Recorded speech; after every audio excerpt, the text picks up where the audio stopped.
Donc bienvenue, bienvenue à chacun et chacune pour ce temps d'étude qui prolonge ce travail que nous proposons aussi à l'école de Philokalie, l'école associée à notre Église 6 fois par an, justement sur ce thème du mystère de l'Église. Et j'avais donc proposé de reprendre, peut-être d'approfondir ou de préciser certaines notions à travers trois samedis. Nous avons donc déjà vécu un samedi en novembre, de nouveau donc aujourd'hui, et puis un troisième samedi début juillet, je crois que c'est le 1er juillet, pour essayer d'aborder ou de préciser un thème qui, pour beaucoup, est un thème pas simple aujourd'hui. Pour certains, il n'y a aucun souci avec ce thème de l'Église, dont je vous parle. Pour d'autres, c'est plus difficile, plus douloureux, de par des mémoires simplement personnelles, d'éducation, ou peut-être aussi à travers des mémoires collectives, transgénérationnelles, que nous recevons à notre naissance, nous le savons. Donc une histoire assez particulière. En tout cas, ce qu'on se proposait, c'est de pouvoir donc approfondir ce mystère en un moment, vous le savez aussi, au cœur de l'humanité, où l'Église, comme beaucoup d'institutions, mais l'Église en l'occurrence est particulièrement malmenée, à travers des événements douloureux qui s'y sont passés tout au long des siècles, mais particulièrement peut-être ces dernières décennies. L'actualité malheureusement est riche aujourd'hui de faits divers qui peuvent aussi du coup reposer sur elle, ou la mazouter, je dirais, d'informations assez péjoratives. En fait, peut-être simplement commencer par 2 témoignages de théologiens. Donc un prêtre orthodoxe, Nicolas Afanassiev, qui a écrit ce beau livre sur l'Église du Saint-Esprit, donc aux éditions du Cerf, et qui, dans son introduction, c'est un livre qui a été édité en 1950, 1960, je ne sais plus exactement maintenant, qui rappelait en fait, qui faisait ce constat, même un petit peu après, qui faisait ce constat, donc je le cite: on considère aujourd'hui l'Église comme une organisation soumise aux lois humaines et servant des buts humains. La volonté humaine y règne en maîtresse, et cette volonté, qui lui est étrangère, essaye de faire de l'Église de Dieu un moyen d'atteindre ses propres buts. Jamais, semble-t-il, les fidèles n'ont autant tourné en dérision la fiancée du Christ, entre guillemets. Donc, ce corps, qu'on appelle ce mystère de l'Église, jamais tourné autant en dérision que ces dernières, donc là ça date de 50 ans, cette conclusion. Et puis, beaucoup plus récemment, là je m'adresserai plus à un regard ou un théologien ou des prêtres de l'Église catholique romaine, qui rappelait, donc c'est très récent, en 2022, notre Église vit une forme de mort dans la révélation répétitive d'une série de scandales, d'événements. L'heure est venue de boire à la coupe et d'être baptisé du baptême du Christ, de vivre une purification radicale pour entrer dans la promesse d'une vie plus haute. C'est un des prêtres, donc le père Luc de Béléchise, qui écrit ce texte. Et il dit: cette purification ne pourra pas essentiellement se faire par un alignement sur le monde et sur ses directives, même si nous devons écouter avec attention ce que peuvent nous dire les spécialistes en dehors de l'Église, en lien avec tous les grands événements du monde, de société aujourd'hui, dans perspective écologique aussi. Mais ce que rappelle ce prêtre, qui me paraît très intéressant aussi, cette réforme, en tout cas cette purification, cette clarification, passera fondamentalement par un retour à la source. Donc, en lien avec l'Eucharistie, l'adoration, le sacrement, ou plutôt ce mouvement de teshuva, qu'on appelle en grec metanoia, qui a donné le mot pénitentia, ce retournement vers les profondeurs, et l'exigence d'enseigner des vérités éternelles, la destinée de l'homme à la gloire. Et puis en même temps, comment aussi l'homme peut se perdre en n'écoutant pas, en n'obéissant pas du coup à ces lois divines, ces lois éternelles qui fondent le créé. Donc ce retour à la source me paraît intéressant, et c'est un petit peu le sens de notre chemin, de ces 3 samedis. C'est comment, je pourrais dire, essayer d'écouter en posant son oreille, mais aussi son cœur, sur une histoire humaine, et en même temps une histoire divino-humaine. Qu'est-ce qui s'est passé au début, il y a 2000 ans? Je pourrais pratiquement dire quelle était l'intentionnalité de Dieu en signifiant cette notion de l'Église. Qu'est-ce que ça veut dire pour nous? Même si 2000 ans se sont passés avec des strates, avec tout un ensemble de sédimentations, voilà, douloureuses, difficiles, et puis merveilleuses aussi, à travers des histoires tellement belles, et à travers aussi des luttes, des combats, plus que jamais d'actualité aujourd'hui. Qu'est-ce que ça veut dire pour nous, aussi pour les temps actuels, mais aussi pour nourrir notre propre vie intérieure, en lien avec le collectif de l'humanité. Ça s'articule entre la dimension de la personne et la dimension du collectif. En vous rappelant, vous le savez, nous l'avions signifié la fois dernière, donc le mot « église », ce mot « église » en grec, ça c'est vraiment important à rappeler, en quittant cette strate, donc vraiment c'est un nettoyage un peu de tout ce qu'on peut projeter sur cette instance, je ne sais pas comment le nommer, sur cet organe, sur cette présence, sur cet organe, sur ce corps. On va définir, on va rappeler un petit peu tout ça. Donc ce mot Église, le Christ l'a voulu, vraiment. Dieu l'a voulu, cette Église, l'Église. Et donc vous vous rappelez, on avait abordé ce thème à travers cette confession de Pierre, tu es Pierre et sur cette pierre je bâtirai mon Église. Et comment donc cette Église, cette ecclésia, je pourrais dire en grec, vous vous rappelez ce mot, vient du mot grec kaleo, ekkaleo, qui veut dire appeler, convoquer. Donc l'Église, c'est une assemblée d'hommes et de femmes qui sont convoqués, qui sont appelés, qui répondent à un appel. Cet appel du vivant, cet appel de la source. Et de manière très intéressante et très schématique, pour poser en parole introductive cela, vous vous rappelez que l'Église, de manière générale, sa naissance ou l'émergence de ce qu'on appelle l'Église, même si elle était déjà là présente avec le Christ autour de ses apôtres, hommes et femmes, la notion d'Église, de manière majoritaire aujourd'hui, est une notion qui apparaît, un organe qui apparaît à la Pentecôte. Le lien à l'Église est associé au mystère de la Pentecôte. Et la Pentecôte, vous savez, la grande fête de l'Esprit Saint. Autrement dit, l'Église, cet organe de l'Église, est associé à la présence de l'Esprit Saint.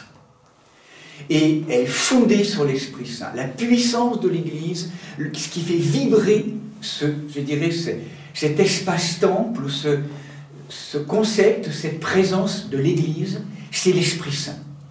Il faut vous rappeler que finalement, un groupe d'hommes et de femmes, ce petit troupeau qui reste, après 3 ans de prédication, et avoir suivi le Maître, Yeshua, Jésus, envoyé du Père, habité d'Esprit Saint, Christ, oint d'Esprit Saint, eh bien, après l'avènement de la crucifixion, résurrection, cet événement bouleversant, cette révolution, on pourrait dire, au cœur de l'humanité, qui va projeter cette humanité dans un autrement, dans cet avènement de la matière de gloire. Rappelez-vous, cette préparation avec ce temps pascal qu'on va vivre.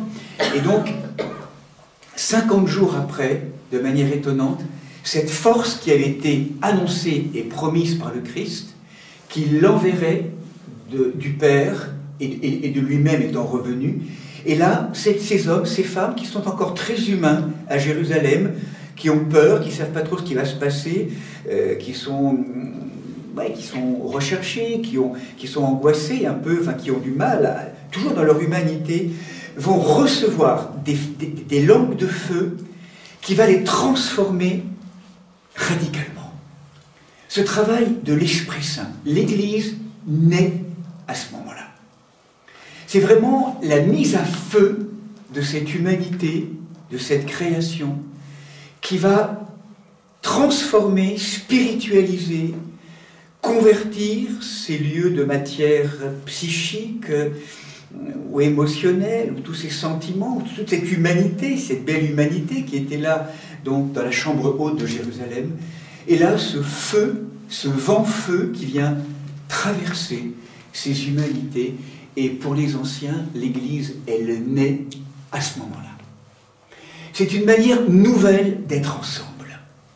C'est des relations nouvelles, une manière d'entrer en relation de manière nouvelle, avec la sensation de former une unité comme jamais nous l'avons ressenti, et pourtant en étant des personnes totalement individualisées.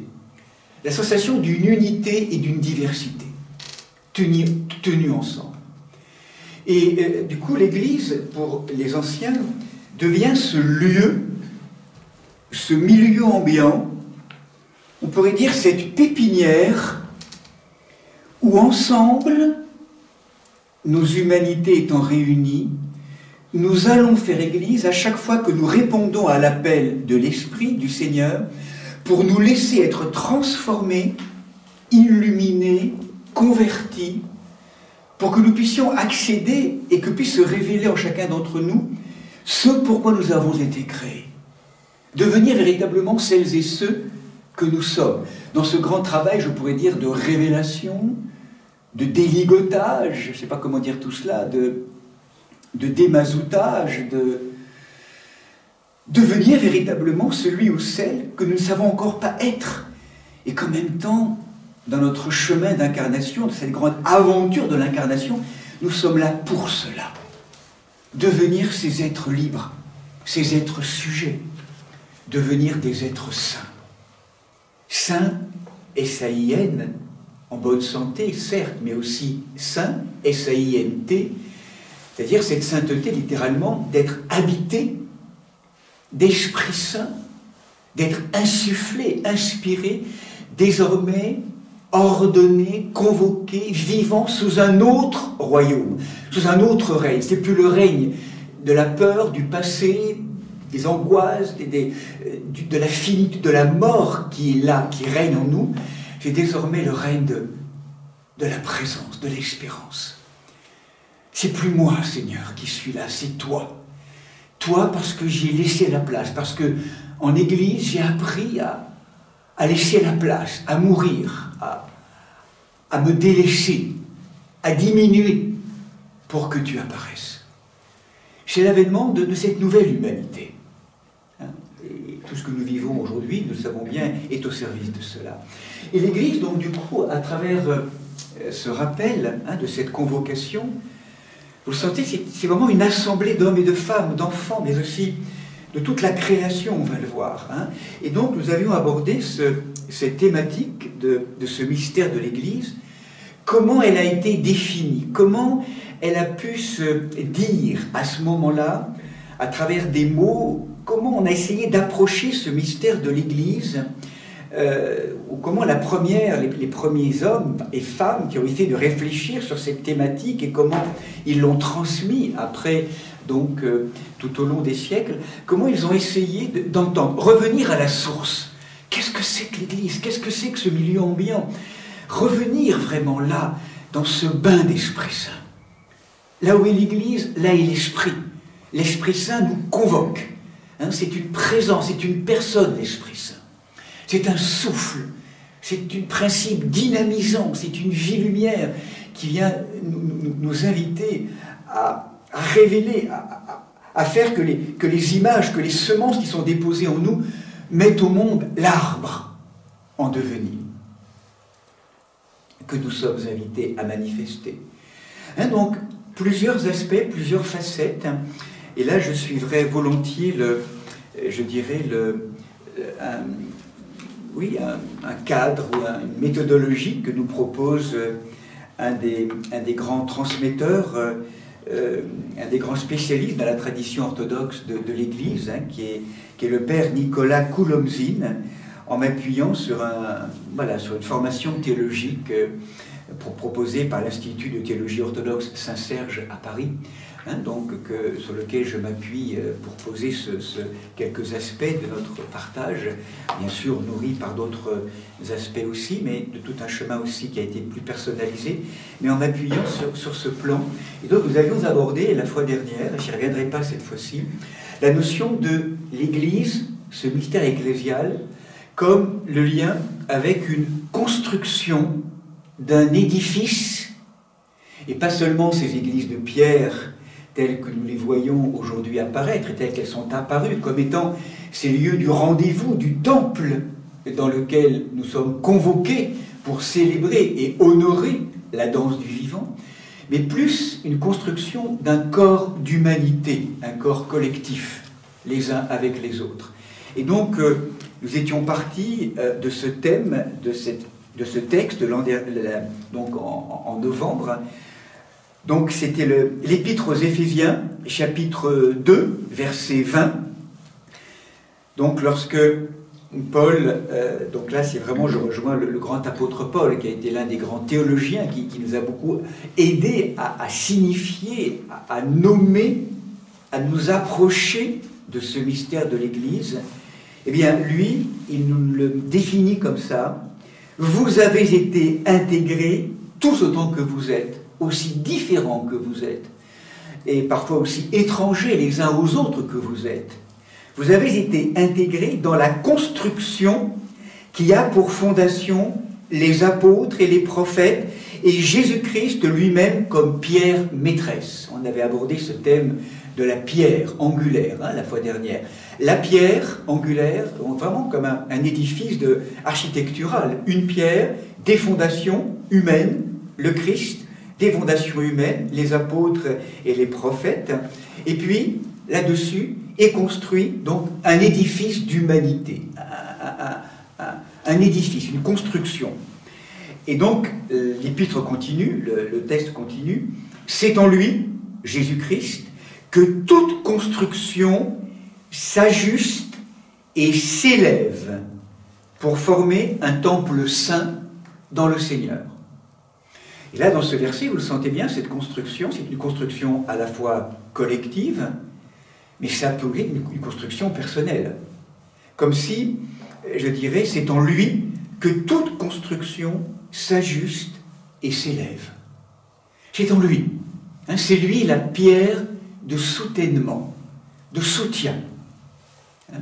Et vous savez que dans nos histoires humaines, on pourrait vraiment résumer notre chemin douloureux d'incarnation en sachant que tout au long de notre vie, on va mettre en place des systèmes d'appui extérieur pour s'appuyer toujours à l'extérieur en évitant c'est cet enracinement à l'intérieur, comme si toujours on cherchait quelque chose de projection ou d'aide à l'extérieur, ce qui peut être intéressant. Mais vous sentez que toutes nos épreuves que nous rencontrons sont là pour progressivement, à travers des deuils, des maladies, à travers tout un ensemble de choses que nous vivons, on est percuté plus que jamais pour que ces appuis extérieurs sur lesquels on aurait tendance à donner tout pouvoir s'effondrent, pour que de plus en plus, dans cet effondrement de ces appuis extérieurs, nous soyons ramenés à cet appui intérieur. J'avance appuyé, j'avance sans appui, nous dira la petite Thérèse de Lisieux à la fin de son chemin. J'avance sans appui, plus aucun appui extérieur n'a tenu dans ce qu'il y a de mortel et de passager, et pourtant j'avance totalement appuyé à l'intérieur. cet appui. Hein, donc cette pierre. Et donc c'est en lui. Le verset continue enfin, finit, que vous aussi, vous êtes ensemble intégrés à la construction pour devenir une demeure de Dieu par l'Esprit. Donc il ne s'agit pas simplement d'une construction personnelle, mais là c'est ensemble, nous sommes intégrés à la construction pour devenir ensemble une demeure de Dieu par l'Esprit. De nouveau, l'Esprit Saint. Vous sentez ces deux bras, ces deux mains qui nous soutiennent, le Christ comme pierre de fondation et l'Esprit Saint, présence dynamisante, vivifiante, créatrice, liante, qui permet tout le chemin d'accomplissement. Christ, le Verbe et l'Esprit. Ces deux mains avec lesquelles travaille le Père, la source, au cœur de la création. Le bras du Christ, du Fils, et le bras de l'Esprit Saint. On est vraiment là dans cette perspective trinitaire. Ça va? Donc c'était le premier aspect donc, que nous avions abordé. Et là, on pourrait aussi relire, bien sûr, cette autre épître donc, en lien avec cette même partie, donc avec Saint Pierre, rappelez-vous. L'apôtre Pierre, un autre apôtre, donc, que certains connaissent bien aussi à travers ses écrits, ou en tout cas à travers sa présence vivante, c'est en vous approchant de lui, Jésus-Christ, pierre vivante, rejetée par les hommes, mais choisie et précieuse devant Dieu, que vous aussi, comme des pierres vivantes, vous êtes édifiés en maison spirituelle pour constituer une sainte communauté sacerdotale. Et que c'est pas rien, parce qu'à travers cette édification, de nouveau construction, nous sommes invités à signifier par notre baptême notre vocation de prêtre, homme ou femme, notre prêtrise mystérique. Au-delà même des ministères institués après, nous sommes tous prêtres, prêtresses, rois et prophètes. Et c'est de vraiment se réapproprier cette notion-là et que nous le vivions les uns avec les autres, les uns par les autres. En sachant, et c'est comme ça ce que nous rappelions régulièrement depuis quelque temps aussi, que les premières communautés chrétiennes avaient une conscience extrêmement aiguë du fait qu'ils étaient tous ensemble, réunis comme une construction, lors particulièrement de la danse liturgique, ou là autour de l'autel, rassemblés autour du célébrant, tous autant que nous sommes co-célébrants, prêtres, prophètes et rois, tous ensemble. Il y a un célébrant qui est là autour de l'autel, parce que c'est son ministère, je dirais son charisme, le don de l'Esprit Saint au cœur de ce corps d'humanité où il a été choisi pour cela. Mais tous ensemble, nous sommes comme lui, co-célébrants, concélébrants, donc, et prêtres. Et nous vivons cette liturgie ensemble dans cette dimension de co-célébration. Donc, tout ça, nous l'avions rappelé déjà.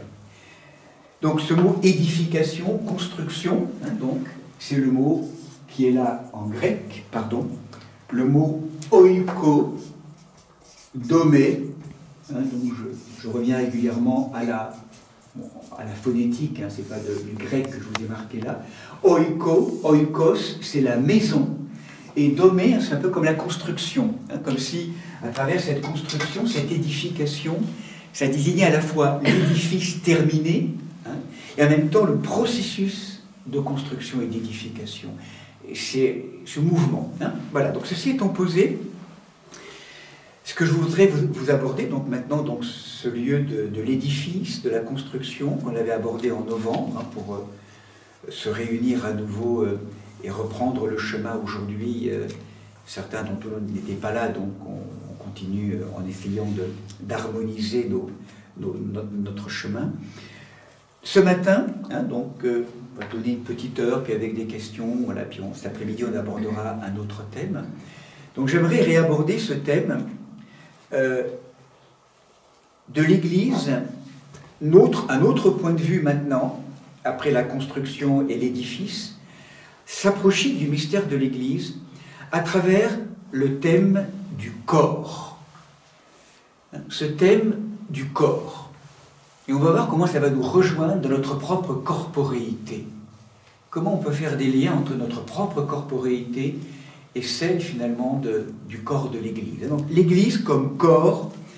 Et là, je vais m'appuyer toujours et toujours sur celui qui nous aide beaucoup, qui est saint Paul, et particulièrement dans un premier temps sur ses premières épîtres aux Corinthiens et aux Romains, particulièrement aux Corinthiens, où on va voir que pendant une dizaine d'années, il y a deux ensembles d'épîtres, de lettres qui vont se préciser. La première épître, donc, qu'on va écouter, c'est Corinthiens. On va approfondir un petit moment pour bien comprendre et s'approcher de ce mystère. Elle a été écrite sans doute lors du 3e voyage missionnaire de saint Paul, entre les années 53 et 57, dans l'histoire. Voilà, bon, à peu près. Et nous verrons tout à l'heure l'approfondissement de cette thématique du corps avec l'épître aux Éphésiens qui sera écrite 8 à 10 ans après, dans la première captivité de saint Paul à Rome. Tout ça pour expliquer que la pensée évolue aussi de saint Paul. Elle évolue aussi à travers des problèmes pastoraux qu'il a eu à rencontrer, et en particulier, pour la première partie de son ministère, un grand clivage qui s'est passé au cœur des premières communautés qu'il rencontrait, saint Paul, en allant donc avec ses différentes disciples qui l'ont accompagné, Barnabé, Silas ou d'autres encore, ou Marc, enfin, ou Luc, en tout cas tout un ensemble de disciples avec lesquels il marchait, et à chaque fois cet homme de feu qui, vous le savez, a été touché, brûlé par la présence du Christ en allant sur le chemin de Damas, alors qu'il était un grand persécuteur des chrétiens, lui, de tradition juive, tellement enraciné, zélote, on pourrait dire, a été comme converti, bouleversé, ébloui par la présence du Christ. « Saoul, Saoul, pourquoi me persécutes-tu » Comme si le Christ lui rappelait que, à travers la persécution des chrétiens, c'est lui-même qui les persécute. Donc, c'est vraiment l'expérience d'un homme brûlé qui a été plongé dans le mystère de Dieu, de la Trinité et de toutes les constructions de l'Église que nous recevons cette parole. Et saint Paul, donc, lorsqu'il nous parle du texte maintenant qu'on va recevoir, est un texte, donc, est un moment où il y avait beaucoup de clivages dans les communautés entre les juifs convertis au christianisme, donc circoncis, mais aussi tous les païens grecs à l'époque qui étaient convertis au christianisme aussi, mais non circoncis. Et donc là, on est dans des débats qui n'ont plus vraiment de sens aujourd'hui, mais on sent qu'il y avait une grande disparité et des conflits pour que bien, tout le monde soit circoncis. En tout cas, c'était la demande des judaïsants. Bref, comment en fait mettre de l'ordre aussi? Comment, à travers ces crises que les communautés vont passer, saint Paul va plonger dans une réflexion encore plus profonde. Et donc là, saint Paul, j'aimerais qu'on le rejoigne, si vous le voulez bien, dans cette notion du corps, comment il va introduire et ébaucher cette notion du corps. Comment le corps, pour chacun d'entre nous, est tellement précieux.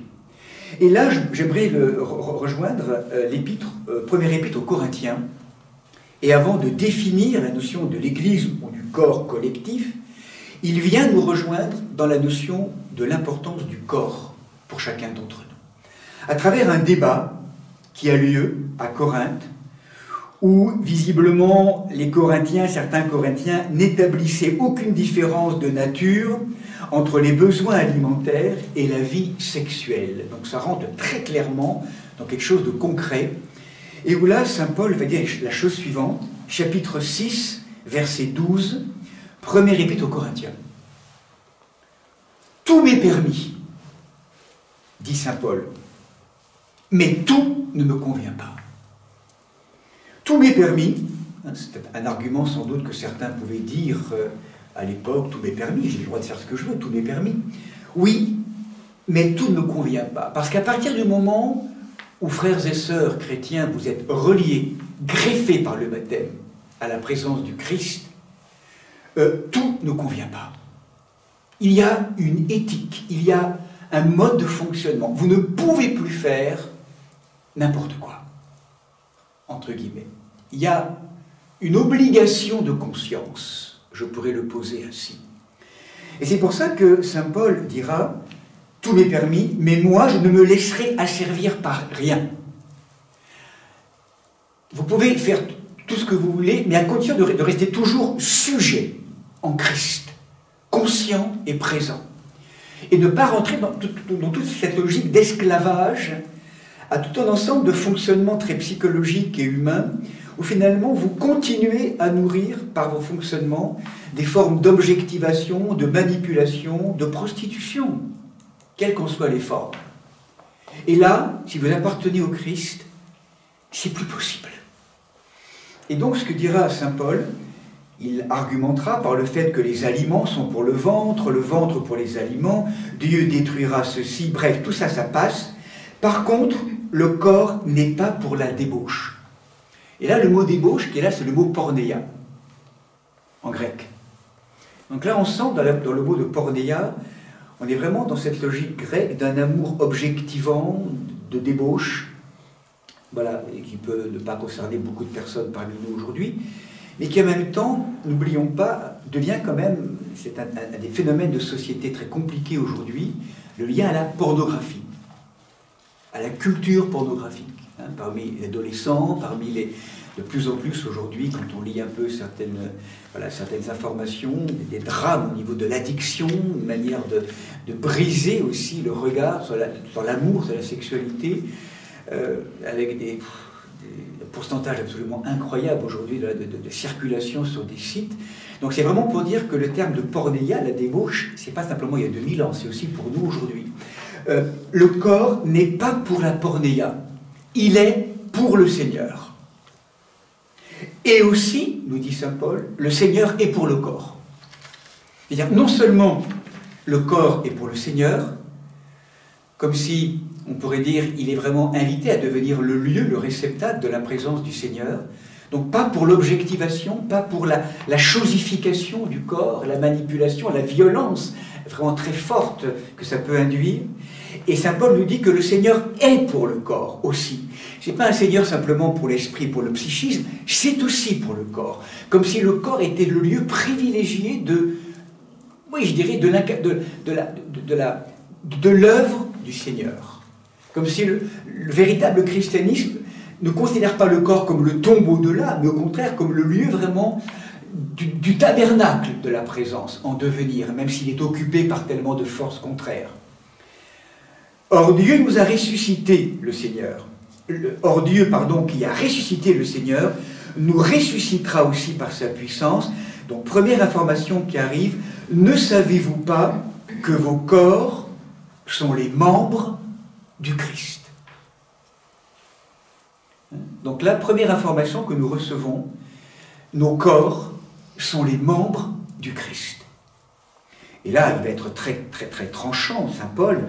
Prendrai-je les membres du Christ pour en faire des membres de prostituées? Certes non. Celui qui s'unit au Seigneur est avec lui un seul esprit. Fuyez la débauche.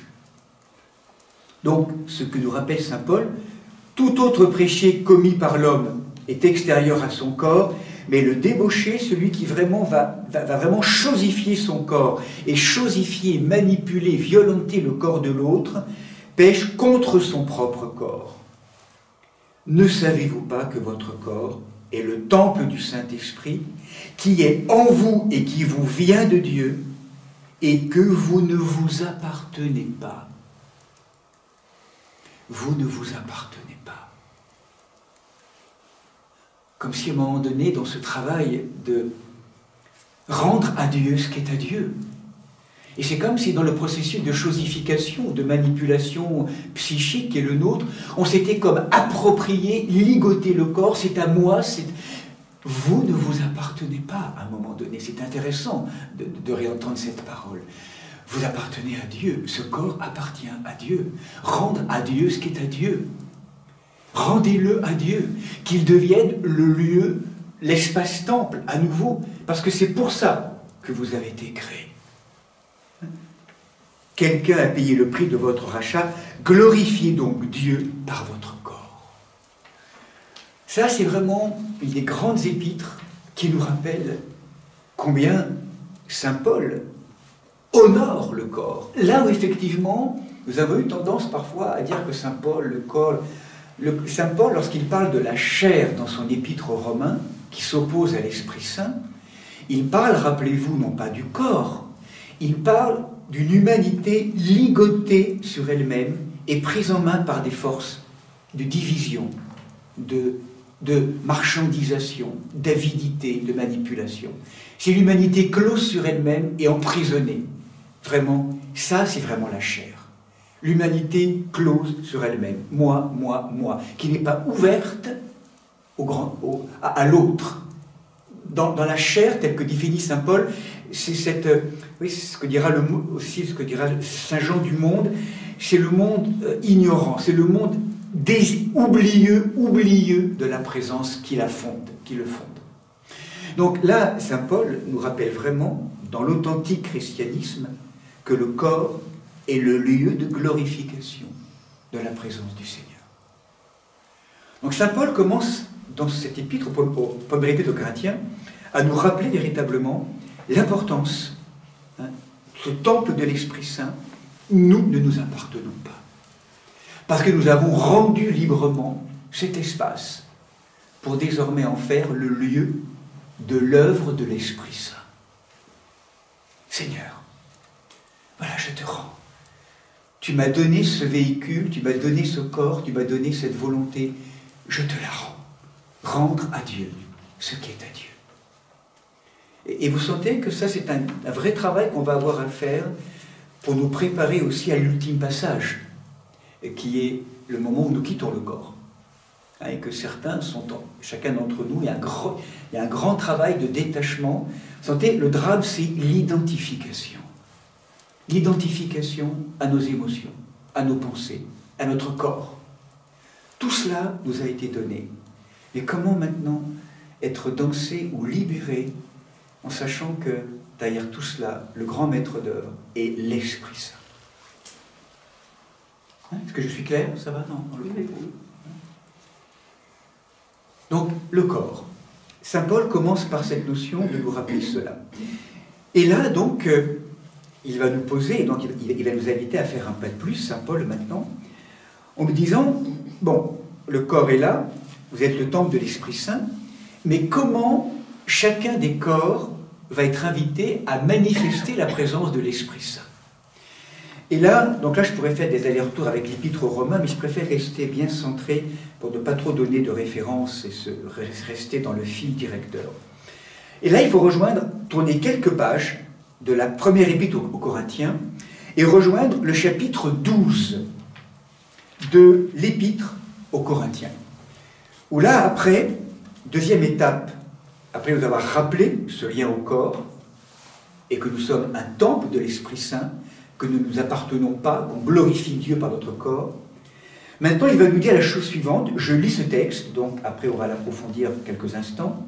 Chapitre 12, verset 1, un pas de plus. Comment se manifeste l'habitation de l'Esprit Saint, puisqu'il nous est dit que nous sommes des demeures de l'Esprit Saint, comment ça se manifeste pour chacun d'entre nous? Quelles sont les modalités d'habitation de l'Esprit Saint? Donc là, ce que nous dit Saint Paul, au sujet des dons de l'Esprit Saint, je ne veux pas, frères et sœurs, que vous soyez dans l'ignorance. Vous savez, lorsque vous étiez encore païen, donc vous étiez entraînés comme au hasard vers des idoles muettes, comme si là on sentait qu'il n'y avait pas d'ordonnancement, d'ordre intérieur, allant de droite à gauche et dans l'esprit du monde, donc un peu comme des girouettes, s'accrochant un peu à des idoles qui passent en fait muettes. Mais aujourd'hui, personne, donc sous l'influence de l'Esprit de Dieu, ne dit « maudit soit Jésus » et nul ne peut dire « Jésus est Seigneur » si ce n'est par l'Esprit Saint. Donc, l'un des premiers signes, l'un des premiers dons de chacune dans nos humanités, de la présence de l'Esprit Saint, c'est cette possibilité, cette capacité à dire « Jésus est Seigneur ». de reconnaître Jésus comme Seigneur. Seigneur. Kyrie, Kyrios. Donc ça, c'est vraiment cette première notion. L'Église n'est pas un organisme, je dirais, une organisation dans le monde, une espèce de doctrine philosophique. L'Église est avant tout la communauté de cœur qui, par le don de l'Esprit Saint, confesse Jésus comme Seigneur. Ils le reconnaissent, ils le voient. Et ça, c'est la grâce de l'Esprit Saint. C'est l'Esprit Saint, ce vent, ce souffle, cette eau vive, ce feu. Il y a beaucoup l'Esprit Saint, on ne peut pas le décrire. Enfin, c'est cette présence qui est là et qui, lorsqu'on est habité de lui ou d'elle, parce qu'en fait c'est une présence féminine en hébreu, c'est intéressant, hein, Roi HaKodesh, c'est du féminin en hébreu. On pourrait dire l'Esprit Saint, reine céleste, plutôt que roi céleste. C'est vraiment de l'Esprit Saint en hébreu. C'est ce qu'on appelle la Shérina, la Shérina divine, la présence oignante. Eh bien, parce qu'on est oint, on proclame que Jésus est Seigneur. Et là, après, ce que va nous dire saint Paul, il le précise, après nous avoir rappelé que c'est le premier don commun à tous, mais après, il y a diversité de dons, mais c'est le même esprit. Diversité de ministères, mais c'est le même Seigneur. Diverses modalités d'action, mais c'est le même Dieu qui produit tout en tous. Chacun reçoit le don de manifester l'Esprit Saint en vue du bien de tous. Et chacun reçoit ce qu'on appelle un charisme, charisma, qui est le don particulier, d'une grâce particulière, qui est particulier à l'Esprit Saint, qui fait qu'on a, on a des talents qui vont rejoindre les talents particuliers qui sont les nôtres. Donc chacun reçoit le don de manifester l'Esprit au vu de tous. L'Esprit donne un message de sagesse à l'un, de science à l'autre. À un autre, le même Esprit donne la foi. À un autre encore, le seul et même Esprit accorde des dons de guérison. À un autre, le pouvoir de faire des miracles. À un autre, on pourrait dire la prophétie. À un autre, le discernement des esprits. À un autre, le don de parler en langue. À un autre encore, de les interpréter. Mais tout cela, c'est le seul et même Esprit qui le produit, distribuant à chacun ses dons, selon sa volonté. Donc vous sentez toute la grâce de l'Esprit Saint pour chacun d'entre nous, au cœur de cet espace qu'on approche tout doucement de l'Église.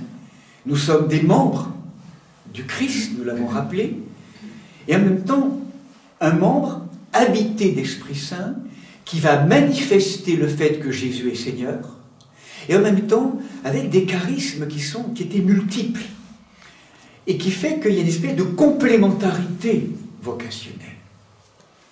Deviens celui que tu es, ne te compare pas à l'autre. L'Esprit Saint est invité à t'habiter en te donnant cette manière particulière et unique de le témoigner, de le signifier. Il n'y a pas d'espace de comparaison, c'est plus la peine de se comparer, justement. Il y a à vivre cette complémentarité, ensemble, en sachant que c'est le même esprit. Et d'ailleurs, un peu plus tard, saint Paul nous dira, Dieu a établi dans l'Église, alors ceux que Dieu a établis dans l'Église sont premièrement des apôtres, les prophètes ensuite, troisièmement des hommes chargés de l'enseignement, vient ensuite le don des miracles, de la guérison, de l'assistance, du gouvernement, et le don de parler en langue. Tous sont-ils apôtres, tous prophètes, tous enseignent-ils, tous font-ils des miracles? Non.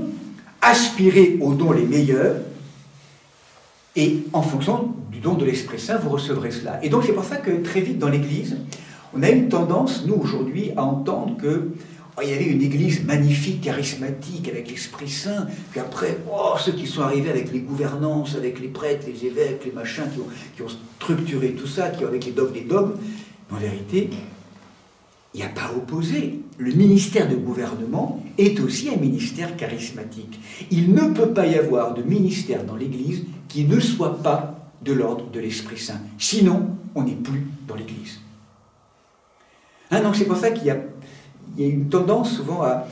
Vraiment, chacun a son ministère, reçoit de l'Esprit Saint son ministère. Seigneur, donne-moi véritablement aujourd'hui la grâce d'être celui ou celle que tu appelles que je sois pour proclamer que Jésus est Seigneur à ma manière. Pour certains, c'est dans des postures retirées, en silence, d'ermite. Pour d'autres, c'est dans la proclamation. Pour d'autres, c'est le lien aux pauvres, dans une forme de... Chacun, et ça peut se compléter, ça peut aussi changer pour chacun et chacune. Écoutez vraiment ce que l'Esprit dit à notre Église de chair, à notre temple, à ce membre que nous sommes tous, du Christ, membre du Christ. Et là, vous vous rappelez que, quelles que soient les modalités au niveau de cela, et ça, simplement un petit... Mais comment ne pas rejoindre quelques instants simplement le chapitre 13, que quels que soient les dons qui sont les nôtres, Saint Paul nous dira, mais attention, n'oubliez jamais, sœurs et frères, que tous les dons que vous avez aujourd'hui, ou qui vous sont donnés, en vérité, quand je parlerai en langue, celle des hommes, celle des anges, s'il me manque l'amour, je suis un métal qui résonne, une cymbale retentissante. Si j'avais le don de prophétie, la connaissance de tous les mystères, de toute la science, si j'avais la foi la plus totale, s'il me manque l'amour, je ne suis rien. Donc derrière tout cela, saint Paul égrène dans ce magnifique chapitre 13 que tout le sens et le sens de ces charismes, c'est de révéler, de signifier l'agapé, l'amour, la charité. C'est là où finalement on sent bien que tous ces charismes qui pourraient être utilisés pour prendre le pouvoir sur les autres, ou que tout ça, ça peut être repris en main, bidouillé par l'esprit du monde, par la chair justement, avide, hein, vous sentez bien. Là, les uns par les autres, au cœur de l'Église, dans ce corps, eh bien, normalement, ça devrait se dissoudre les uns par les autres, au nom de l'amour. C'est vraiment tout ce thème majestueux du chapitre 13 de l'Épître aux Corinthiens.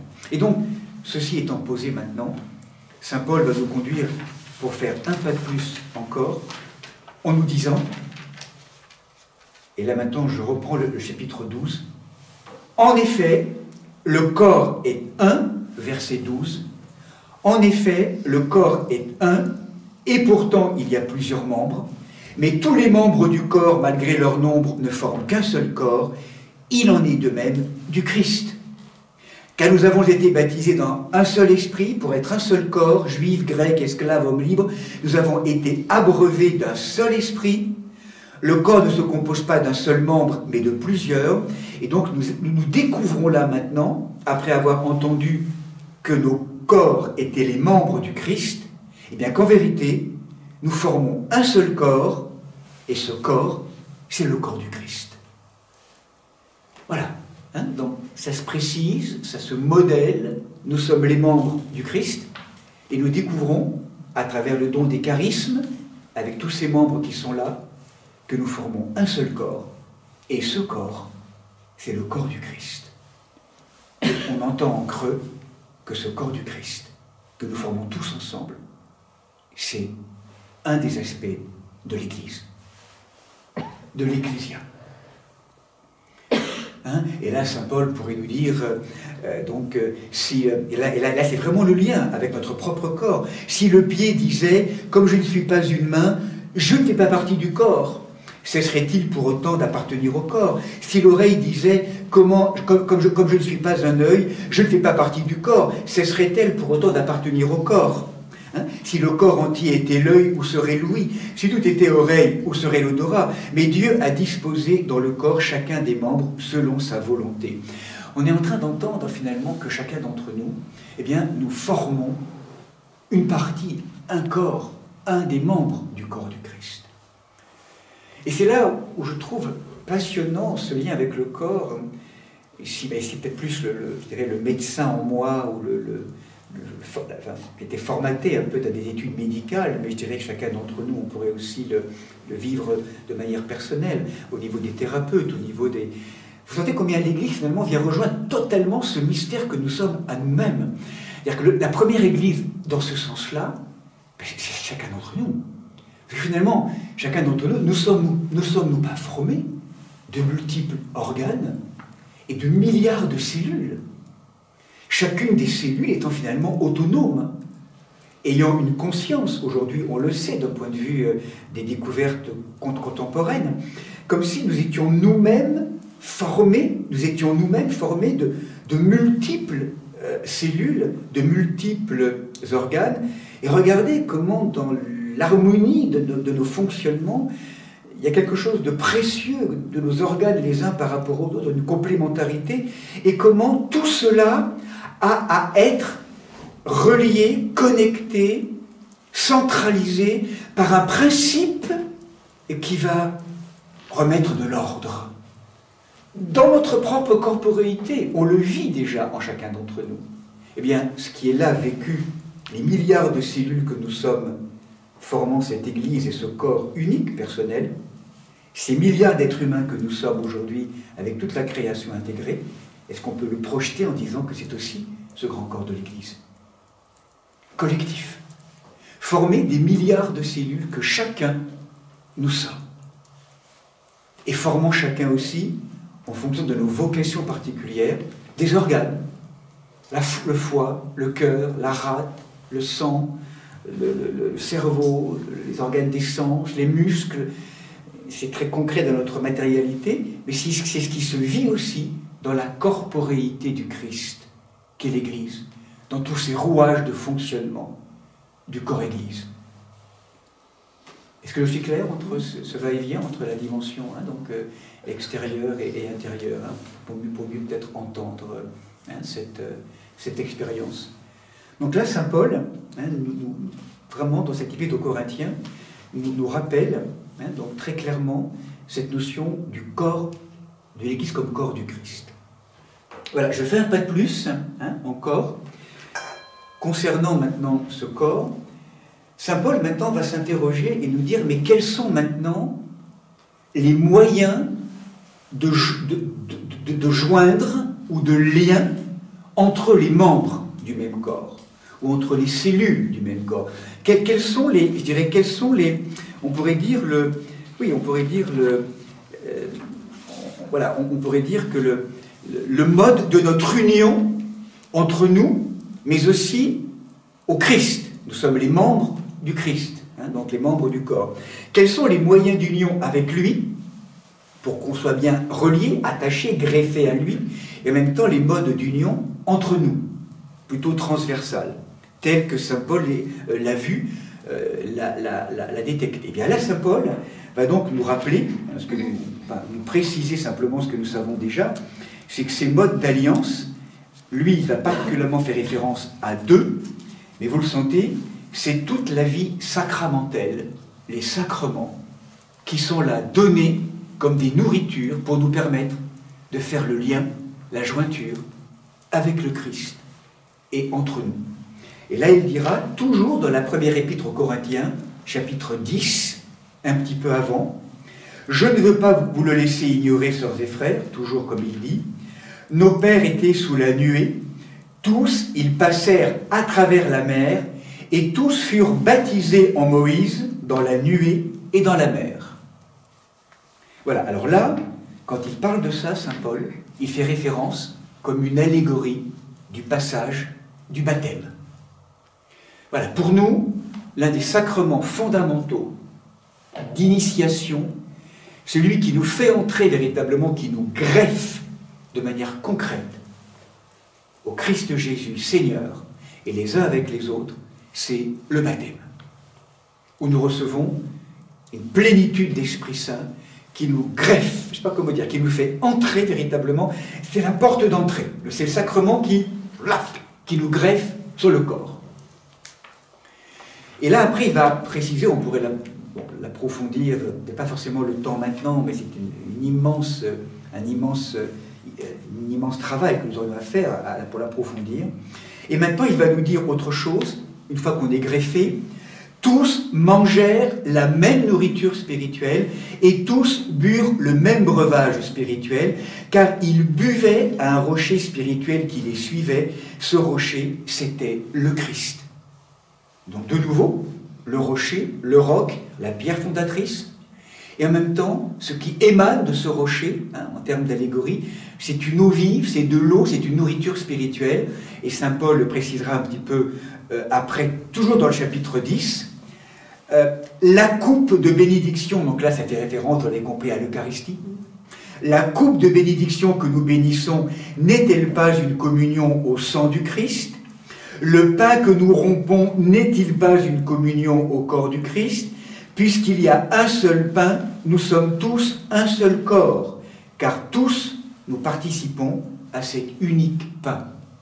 Autrement dit, vous l'avez compris, le Christ, dans sa majesté, dans sa beauté, va nous laisser comme un acte très concret, lieu d'alliance, lieu de rendez-vous éternel pour tous les temps, pour tous les pays, pour toutes les époques, pour ce lieu où régulièrement nous allons densifier les uns avec les autres ce lien, nous protéger ou densifier ce lien entre nous, mais aussi avec le Christ, en recevant de lui cette nourriture spirituelle qui est sa présence réelle à travers le corps et le sang. Et c'est comme si là, à chaque fois que nous communions dans ce moment eucharistique, et c'est là où c'est vraiment fondateur dans cette coagulation, dans cette union de notre corps, l'Eucharistie nous unit de plus en plus, nous devenons consanguins au Christ, consubstantiels au Christ, mais nous devenons aussi consanguins et consubstantiels les uns aux autres, tout en ne se connaissant pas, tout en étant totalement peut-être différents, même peut-être en ne s'appréciant pas forcément psychologiquement, allons jusque-là. Mais lorsque nous communions, il y a une information de vie, mais mes amis, qui touche notre sang. On l'oublie trop souvent. Vous vous rappelez notre prénom commun Adam, Aleph, Dalet, Mem, en hébreu. Aleph, Dieu, incréé. Donc première lettre de l'Aleph-Bet hébreu. Et Dam, en hébreu, c'est le sang. Donc ce n'est pas quelque chose simplement d'éthéré, c'est véritablement, mais vraiment, quelque chose qui transforme notre sang.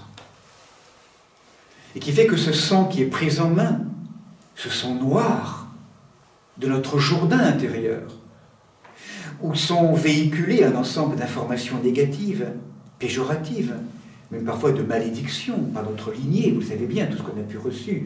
Aïe mes aïeux, vous vous rappelez ce livre de Anne Schussenberger, qui, dans toute cette dimension transgénérationnelle, tout ce qu'on reçoit de tous ces dragons de lignée, on est pris au piège, on est ligoté, on est identifié, et on donne tout pouvoir à ces injonctions mortifères, létales dans notre sang. C'est véhiculé par l'eau, on le sait aujourd'hui, par le sang. Mais à chaque fois qu'on reçoit le sang du Christ, vraiment en communion, c'est comme s'il y avait une information nouvelle qui faisait irruption de notre sang. Tu es fille de Dieu, tu es fils de Dieu, tu es béni, tu recevras la vie en abondance. C'est ce retournement des énergies du sang noir de notre Jourdain intérieur vers la source d'eau vive, vers la source d'amour. C'est pour ça que le Christ voulait tellement, il avait tellement désiré cette sainte scène, parce qu'au moment du jeudi saint, on va le vivre dans quelques semaines, au moment de la semaine sainte, il va là, à travers ses apôtres, introduire un rendez-vous d'amour à travers un miracle, où il va transformer le pain et le vin à ce moment-là précis en corps et en sang. C'est sa présence véritablement réelle qui est là, et que c'est désormais à travers ce lieu-là où désormais le Christ pourra nous rejoindre, chacun et chacune. Humanité perdue que nous sommes, ligotée, sang noir de notre Jourdain. Il va l'oxygéner, le purifier, le clarifier, le transfigurer par le don de son sang et de sa chair à chaque fois que nous communions. Transformation de l'ADN. les uns de manière personnelle, mais aussi comme une contagion du vivant les uns avec les autres, parce que nous sommes tous reliés dans une forme de mycélium, de lumière, de vie-lumière, et nous recevons tous cela, dans une contagion du vivant. Donc pour saint Paul, cette vie sacramentelle, c'est justement ce qui va permettre de solidifier les liens que nous avons les uns avec les autres, une fois qu'on a été greffés. Et puis un sacrement comme celui de la confession, du sacrement de réconciliation, c'est ce moment aussi, nous dira saint Paul, et là on pourrait décliner ces différents sacrements que nous propose l'Église, ce moment où devant le Seigneur on demande pardon, là où il y a eu rupture entre deux membres du corps ou deux cellules, où là on se rend compte qu'il y a eu une mauvaise parole, quelque chose qui a été dévié, perverti, parce que justement vous sentez bien que toutes les forces diaboliques sont là maintenant à l'œuvre pour que l'unité ne se fasse pas. Là, on parle de ce qui est positif parce que c'est l'œuvre du Christ. Et en même temps, sachez que de l'autre côté, tout ça, ils n'en veulent pas. Donc tout ce qui va servir l'union en soi, entre nous, dans le corps de l'Église, tout ça, c'est systématiquement divisé, déchiré, balayé. Donc en fait, toutes les divisions qu'il y a entre nous sont suscitées par le diviseur, par le diabolos. Il ne veut pas de ça. Donc lorsqu'on s'est fait prendre, ou ça simplement on a réagi à travers l'espace de la chair, de ce moi fermé sur lui-même, revendiquant, avide, violent, et bien là, la demande de pardon, pour dénouer, pour délier, pour remettre du vivant. C'est un peu le sens des chants que nous rappelions ce matin, prends pitié, pardon, ça peut évoquer aussi ce climat-là. D'accord ? Et ça, il est vraiment question d'une immunité. C'est étonnant parce qu'on est en train de vivre et de parler de cela, mais vous sentez bien qu'à partir du moment où le corps est homogénéisé, unifié, loin d'Esprit Saint et que ça circule bien entre nous, je dirais qu'on peut chanter, comme le dirait avec un jeu de mots, on peut chanter ensemble l'hymne à l'unité, et ça c'est l'immunité. L'hymne à l'unité. Et vous verrez qu'à chaque fois qu'il y a des désordres immunitaires, même simplement au niveau physiologique ou psychologique, c'est quand il n'y a pas d'unité, quand il y a un désordre, que ça a été cassé, que ça a été brisé, que ça a été... tout a été perverti, jusqu'à même aujourd'hui, rappelez-vous, c'est très étonnant, en même temps c'est très présent aussi dans certaines pathologies du système immunitaire, à travers des maladies auto-immunes, en fait, notre propre corps, le système immunitaire attaque nos propres organes, comme s'il y avait une non-reconnaissance, comme s'il y avait une espèce d'attentat à soi-même, de manière réflexe, inconsciente. Et c'est une vraie question, comment, et que certains d'entre nous manifestons cela, parce que ça signifie aussi un état d'esprit au niveau du monde aujourd'hui qui attente profondément à la vie. Donc, tous ces syndromes que nous vivons, d'immunodépression acquise, sont des syndromes que certains frères et sœurs vivent dans leur chair pour aussi interroger le corps et retourner en lumière. Et vivre ce chemin.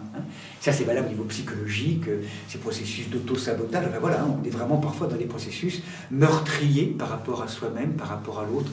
Et ça, c'est vraiment d'aspiration du mauvais souffle diabolique. C'est nourri par cela, ou de survie, enfin, en tout cas de processus nourris par le processus diabolique, par les forces diaboliques. Donc là, les sacrements, là nous dit vraiment saint Paul, le baptême, l'Eucharistie, c'est vraiment des aliments, une nourriture spirituelle qui va venir nourrir l'immunité, la protection, l'hymne à l'unité dans chacun de nos corps, mais aussi entre nous tous. Les liens, donc la vie sacramentelle. D'accord ? Alors maintenant, un peu plus encore, voilà, on va conclure dans pas très longtemps, mais saint Paul, donc là maintenant, une fois que ça a été posé, cette première étape, donc la notion du corps, là on va se reprojeter maintenant, on va faire un pas de plus en rejoignant maintenant un autre texte qui est où on va quitter les Corinthiens pour aller maintenant vers l'épître aux Éphésiens. Saint Paul, son épître aux Éphésiens, il va l'écrire 10 ans après, lors de sa première captivité à Rome. Donc nous sommes dans les années 60-62. très clairement, je dirais, sa pensée a mûri, et il va donc déposer, avec l'Épître aux Éphésiens, une autre parole qui va venir compléter ce que nous avons déjà posé aujourd'hui ensemble, jusqu'à maintenant. On a parlé, vous l'avez entendu, des membres, avec en même temps l'inspiration des membres, leur charisme, le don de l'esprit qui va faire que chaque membre a une vocation particulière. On a parlé du corps de l'Église, et puis on a parlé des liens, la vie sacramentelle qui permet de greffer, de nourrir, de déligoter, de vivifier, toute cette vie sacramentelle finalement signifiant le vivant dans ce corps qui est là. Et là, avec les Éphésiens, vous allez voir ce qui va être introduit. On est dans une autre perspective, où là, il va être dit, Éphésiens chapitre 1, verset 20,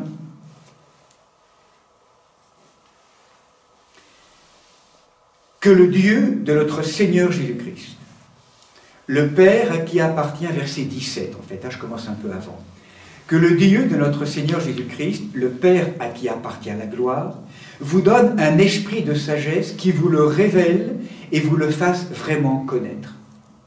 Qu'il ouvre votre cœur, donc là on demande au Père, qu'il nous donne un Esprit Saint pour nous faire vraiment connaître ce mystère d'amour. Qu'il ouvre notre cœur à sa lumière, pour que vous sachiez quelle espérance vous donne son appel. Nous répondons à l'appel. Et quelle est la richesse de sa gloire, et quel est l'héritage qu'il vous fait partager. Quelle immense puissance il a déployée en notre faveur à nous croyants. Son énergie, sa force, toute puissante. Il les a mises en œuvre dans le Christ. Lorsqu'il l'a ressuscité des morts, il l'a fait asseoir à sa droite, dans les cieux, bien au-dessus de toute autorité, pouvoir, puissance, souveraineté, de tout autre nom qui puisse être nommé, non seulement dans ce monde, mais encore dans le monde à venir. Oui, il a tout mis sous ses pieds, et il l'a donné au sommet de tout pour tête à l'Église, qui est son corps. La plénitude de celui que Dieu remplit lui-même totalement. On va préciser cela.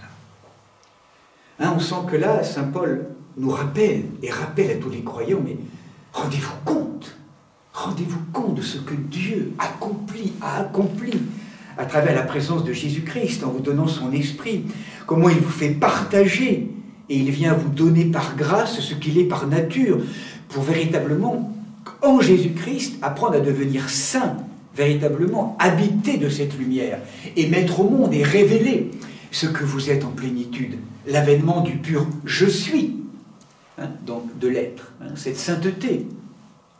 Et là, avec saint Paul, on a la sensation que c'est plus tellement en lien avec le corps, mais que saint Paul aimerait rappeler là où à l'époque, peut-être 10 ans après, à travers des dérives un peu philosophiques, peut-être donnant beaucoup de place ou trop de place aux anges, ou à travers des modes dévotionnels, ou des... comment on pourrait dire cela oui, c'est ça, des déviations un peu, donc, voilà, comme si avec une espèce de gnose naissante, avec une dimension ou une doctrine un peu syncrétiste.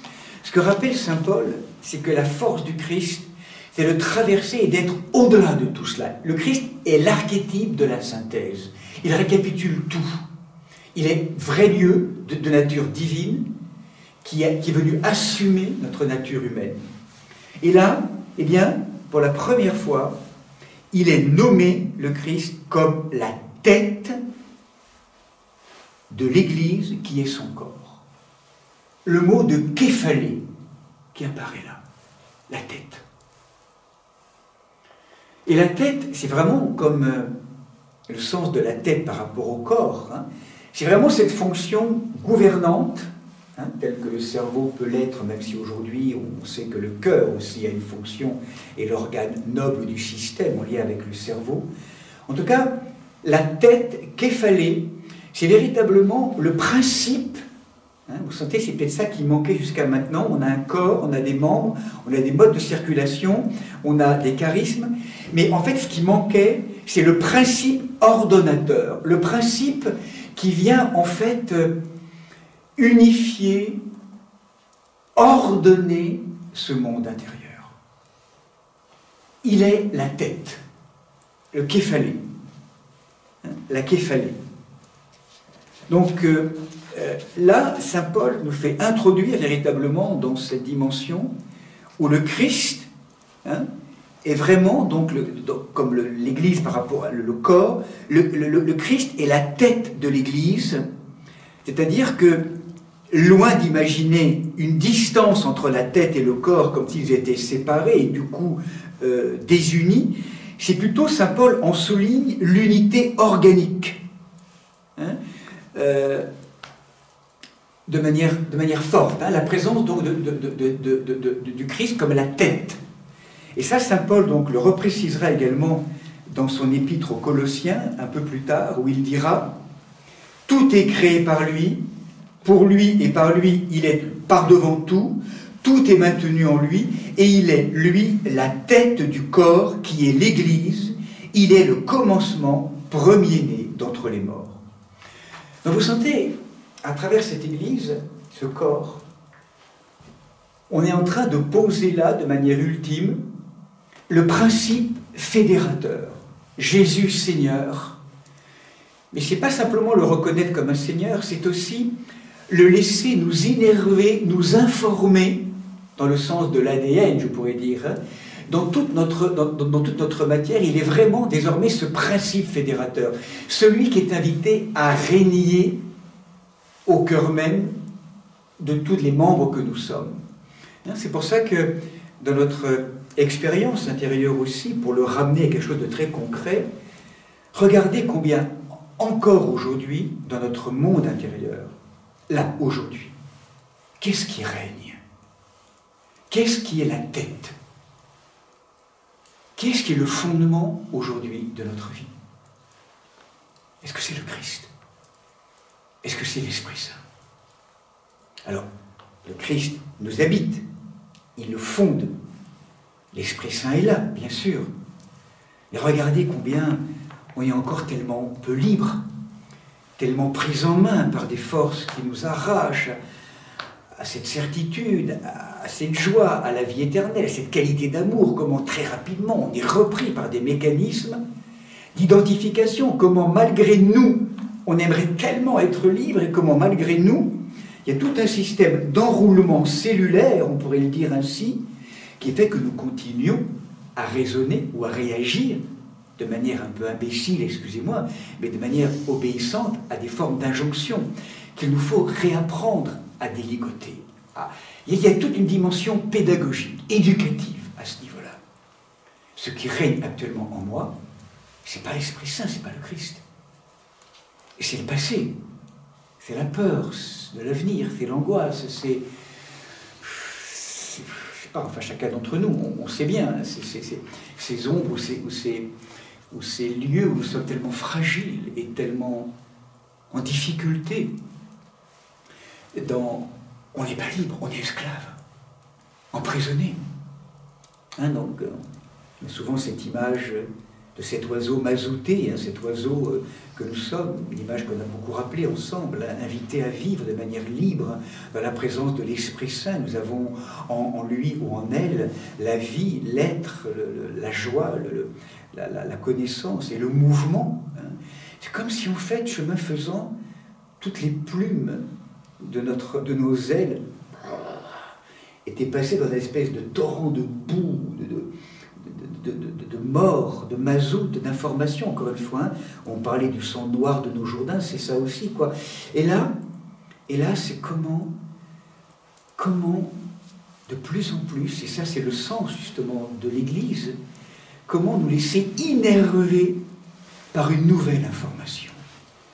C'est presque le domaine de l'exorcisme, à un moment donné. Lorsqu'une présence est là au milieu de nous, qu'elle prend toute la place, moi, dégage! Enfin, je sais pas comment dire, ça peut aller jusque-là, quoi.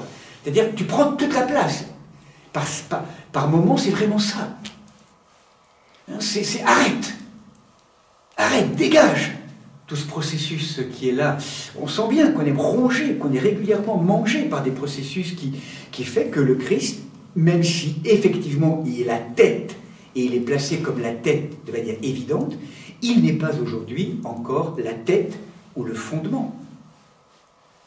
Je ne sais pas comment dire, imaginez là, simplement, c'est que ce moment où Jésus entre à Jérusalem, en fait, au moment des rameaux. En fait, il rentre en chacun d'entre nous.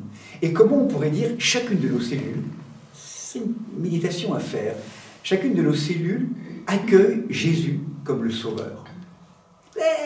C'est le truc où on met les rameaux, on met les vêtements, enfin, on l'accueille comme un roi. On accueille la conscience, on accueille « je suis » comme un roi. Mais vraiment, dans nos cellules.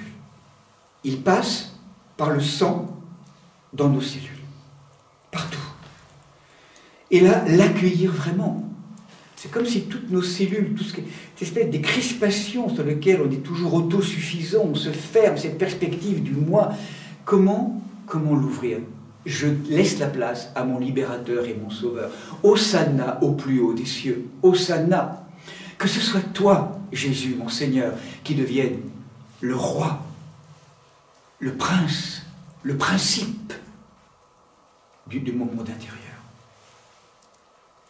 Et ça, c'est vraiment tout le sens de se rendre poreux, de vraiment progressivement, et ça nous le vivons à travers toutes nos expériences personnelles, douloureuses, relationnelles, qui sont là pour nous mettre en face de toutes les forces extérieures, certes, mais aussi intérieures en écho, qui vont nous aider à en prendre conscience et à enfin les laisser.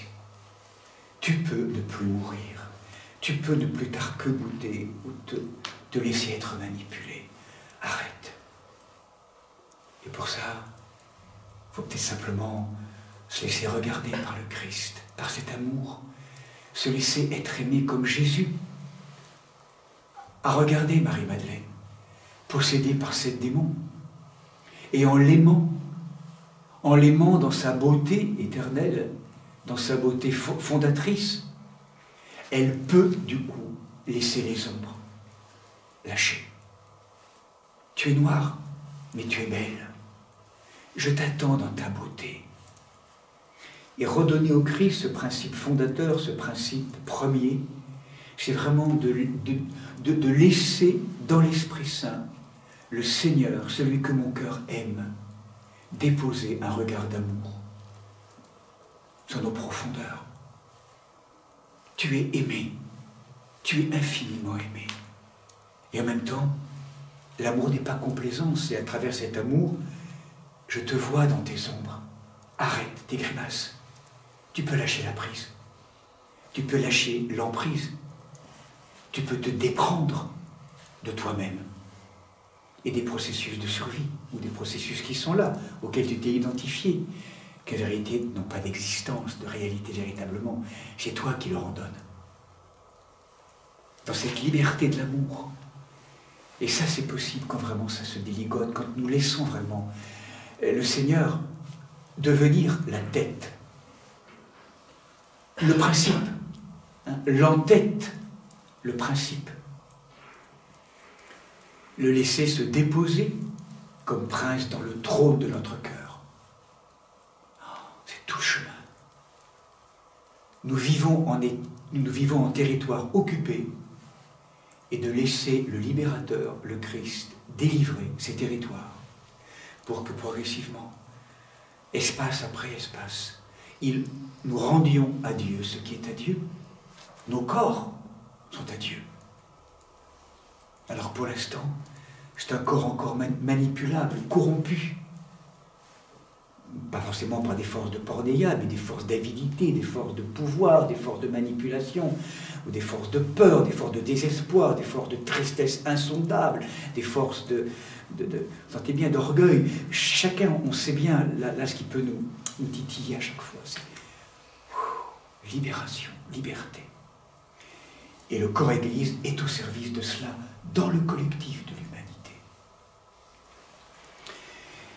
Et finalement, pour conclure notre chemin, un pas de plus encore, pour découvrir finalement, et c'est Saint Paul qui va encore nous le poser dans son épître aux Éphésiens, chapitre 4, où maintenant il va resynthétiser tout cela, et en le précisant encore un peu, il nous dit, chapitre 4, verset 14, « Ainsi, nous ne serons plus des enfants ballottés, menés à la dérive, à tout vent et doctrine, joués par tous et leur astuce, à fourvoyer dans l'erreur, hein, comme si on se laissait manipuler. Et là, c'est vrai que ça a été quand même bien osé ces dernières années, à travers tout ce qu'on a vécu quand même. Et en fait, voilà, comment un petit peu fourvoyer par tout un ensemble d'informations assez particulières. Mais, confessant la vérité dans l'amour, nous grandissons à tous égards vers celui qui est la tête, le Christ. Nous grandirons à tous égards. Et c'est de lui que le corps tout entier, coordonné et bien uni, grâce à toutes les articulations qui le desservent, selon une activité répartie à la mesure de chacun, réalise sa propre croissance pour se construire lui-même dans l'amour. Donc on y est. Finalement, toute l'histoire, dans ce corps que nous sommes, avec ses membres, mais c'est valable pour chacun d'entre nous personnellement, c'est qu'à la mesure où on va donc laisser le Christ, qui est la tête, nous le laissons habiter nos profondeurs et que nous le laissons dans son esprit, que vraiment nous l'accueillons vraiment en tant que tête et principe, en tant que prince de notre vie, c'est comme si progressivement, je dis en d'autres mots tout à l'heure ce que j'ai dit, nous allons croître et grandir et nous construire dans l'amour. L'avènement d'une nouvelle humanité, d'une construction nouvelle.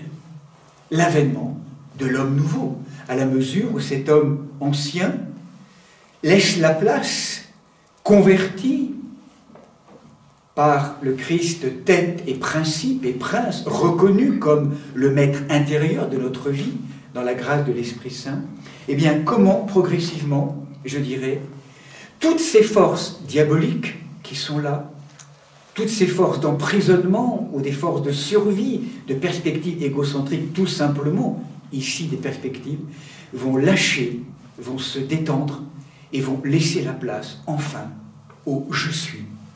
Et plus seulement dans un petit point de notre humanité, mais de plus en plus dans tout notre corps personnel. Et vous imaginez bien que si tout le monde fait un peu le même travail, c'est dans le corps collectif de l'humanité. Et je dirais à terme, dans toute la création. C'est pour ça que tout ce travail qui est là, hein, et c'est ce que nous dira finalement Saint Paul dans son épître aux Éphésiens, de manière absolue à la fin, il nous dira finalement ce que j'ai retrouvé également dans une révélation visionnaire aujourd'hui, qui est donnée sur la vraie vie en Dieu par Vassula Riden, lorsqu'elle dira, à ce moment-là, lorsque le Christ lui parle, « Nous rendrons ton esprit comme l'esprit de mon Fils Jésus-Christ, alors pleinement dans la vérité, tout esprit atteindra la plénitude du Christ lui-même, te révélant que l'Église qui est son corps sur la terre remplit toute la création. » C'est-à-dire, je reprends, pleinement, ton esprit atteindra la plénitude du Christ lui-même. Vous sentez qu'à ce moment-là, tout le membre que nous sommes, lorsque ce sera le Christ qui sera vraiment le prince de notre vie intérieure, donc de notre propre vie, eh bien, lorsque nous serons, lorsque c'est plus moi qui vis, mais le Christ qui vit en moi, à ce moment-là, il y a cette plénitude du Christ en moi-même et en tous, te révélant que l'Église qui est son corps sur la terre remplit toute la création. Donc on est en train d'entendre que l'Église, c'est le corps du Christ, et parce qu'il est, à travers tout ce travail de croissance et d'habitation, et de prise de conscience de tous les membres que nous sommes, laissant le Christ habiter en plénitude toutes les cellules et tous les corps, et bien désormais, le Christ habite en plénitude toute la création. Est-ce que je suis clair dans le processus qui est là? Bon, ça va ou pas? Dans le chemin qui est là, c'est la perspective, si vous voulez. Après, c'est concrètement comment le vivre, mais prendre conscience de cela, de cette co-responsabilité. C'est intéressant, Saint Paul, lorsqu'il nous dit, là également, dans l'épître aux Colossiens, lorsqu'il va nous dire aussi, dans la même vision, ils ne tiennent pas à la tête de qui le corps tout entier, pourvu et bien uni, grâce aux articulations et ligaments. Alors, c'est ça, en fait, ce que nous dit saint Paul, c'est cette dévotion peut-être très excessive au culte des anges, uniquement les anges, et du coup, en s'arrêtant aux anges, perspective ou regard idolâtrique sur les anges, qui oublie l'au-delà des anges, et que l'ange nous dit toujours, ne me regardez pas moi, regardez le Christ, en fait, je suis au service du Christ. Donc là, saint Paul, dans son épître aux Colossiens, nous dit « Ils se plongent dans leur vision et leur intelligence charnelle, qui les gonfle de chimères, ils ne tiennent pas à la tête, ils ne rendent pas compte de la tête de qui le corps tout entier, pourvu et bien uni, grâce aux articulations et aux ligaments, tire la croissance que Dieu lui donne. » Donc on est vraiment dans un processus, c'est ça que voulait aussi nous dire saint Paul, et que je voulais donc simplement conclure par cela. C'est cette expérience bouleversante que nous vivons à travers cette expérience du corps.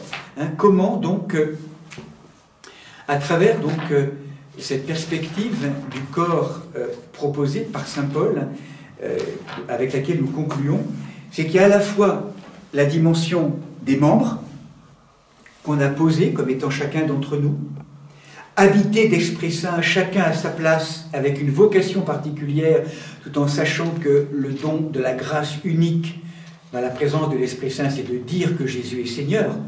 On ne peut pas faire autrement, c'est la force de l'Esprit Saint qui est là, avec une diversité après de vocations. Ceci nous permet d'entendre à quel point nous sommes créés comme un corps, ensemble qu'est l'Église, en appel d'être rejoint et greffé par le baptême et nourri par tous ces sacrements et la vie sacramentelle qui est donc la présence du corps et du sang. Et là, le lien à la tête, c'est la conclusion de la contemplation de saint Paul, qui avec les épîtres aux Éphésiens, pratiquement à la fin de sa vie, on pourrait dire vient poser la tête sur le corps, ou finalement conclut, parachève cette contemplation dans la grâce de l'Esprit Saint, avec cette dimension du Christ comme tête, comme principe, fondant tout le corps que nous sommes, et en même temps nous invitant à une mise en mouvement, à une croissance, on pourrait dire, à cette croissance d'un corps, cette construction, on pourrait dire, à la mesure où nous laissons le règne de Dieu dans la présence de l'Esprit féconder notre humanité, et bien faire advenir cette humanité nouvelle. Si je vous parle de tout cela aujourd'hui, c'est que c'est éminemment d'actualité.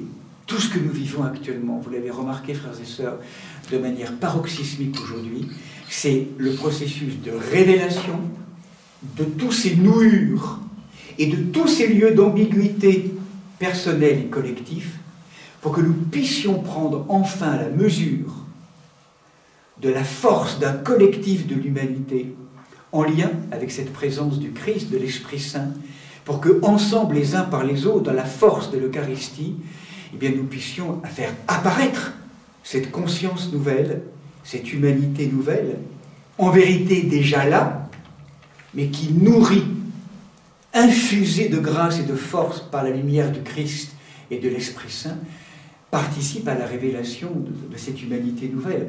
Alors d'autres, dans d'autres courants, le nommeront différemment, avec des narrations différentes, mais le mouvement est le même. C'est la perspective. Et donc, du coup, l'importance de ce corps. Et là, on sent bien que tout ce qui a été posé d'un point de vue médical, en termes de confinement, en termes de séparation, de rupture de lien, a été complètement au détriment de toute cette capacité de faire du corps, de faire du lien. Et en même temps, tout ce qui a été vécu là est aussi à l'origine aussi d'un mouvement de force plus que jamais aujourd'hui et d'une volonté au contraire, d'un désir de répondre à cet appel communionnel de la communia. Donc saint Paul donc, nous parle de cette Église, de cette notion de l'Église dans cette perspective, et donc je j'achèverai, en tout cas je laisserai en suspension mon propos. Donc après ce premier chemin, hein, nous vivrons un autre chemin tout à l'heure aussi, qui est une autre facette qu'on abordera, donc à travers cette perspective du lien au corps. Ça va, est-ce que c'est globalement, ce sont des rappels pour beaucoup d'entre nous, mais ça permet de repréciser aussi peut-être certains aspects au niveau du thème de l'Église. Peut-être simplement lire ce que le Seigneur nous rappelle à travers ce thème de la vraie vie en Dieu, que je trouve intéressant, peut-être avant qu'on ouvre un espace de questions, quelques minutes. Ce que le Seigneur rappelle aujourd'hui, la puissance intérieure de mon Église. La puissance intérieure de mon Église est mon Saint-Esprit, vivant et actif en elle. Mon Saint-Esprit. Et là, je trouve une image très intéressante. Comme un cœur dans un corps, mon Saint-Esprit est le cœur de mon corps qui est l'Église. D'accord ? Je répète. Une deuxième fois. Hein? Donc, mon Saint-Esprit, puissance intérieure de mon Église, et ce que dit le Seigneur, comme un cœur dans un corps, mon Saint-Esprit, c'est le cœur de mon corps qui est l'Église. Le corps est l'Église, et le cœur du corps, c'est l'Esprit Saint. Ça, c'est vraiment fondamental, la présence au Saint-Esprit. Peut-être accueillons cette phrase. Deuxième phrase aussi. La puissance intérieure de mon Église est mon Saint-Esprit, qui donne à profusion et qui distribue ses dons et ses grâces, ses charismes, de sorte que l'Église en tire bénéfice. Cette complémentarité vocationnelle. La puissance intérieure de mon Église est l'Esprit Saint. Troisième, la puissance intérieure de mon Église est mon Saint-Esprit, le rappel de ma parole, qui ne révèle rien de nouveau, mais rappelle les mêmes instructions données par le même Esprit. Actualisation. L'Esprit Saint qui est là pour rappeler ce que Jésus a dit, mais qu'on ne pouvait pas entendre, et qui fait qu'il y ait l'actualisation, le rappel, le renouvellement d'une parole déjà posée, déjà là, mais qui appelle à être actualisée, à être renouvelée, à être libérée. La puissance intérieure de mon Église est mon Saint-Esprit, de nouveau, qui vous transfigure, qui vous élève et qui vous transforme en véritable icône de moi-même. La sainteté. Le Christ, Jésus, est l'icône du Père. Celui qui me voit, voit le Père. Et nous sommes invités, chacun d'entre nous, à devenir des images du Christ. C'est-à-dire révéler « je suis ». Chacun d'entre nous, de manière unique et particulière. L'Esprit Saint, son travail, son œuvre, c'est cela. C'est ce travail de révélation du « je suis ». La puissance intérieure de mon Église est mon Saint-Esprit.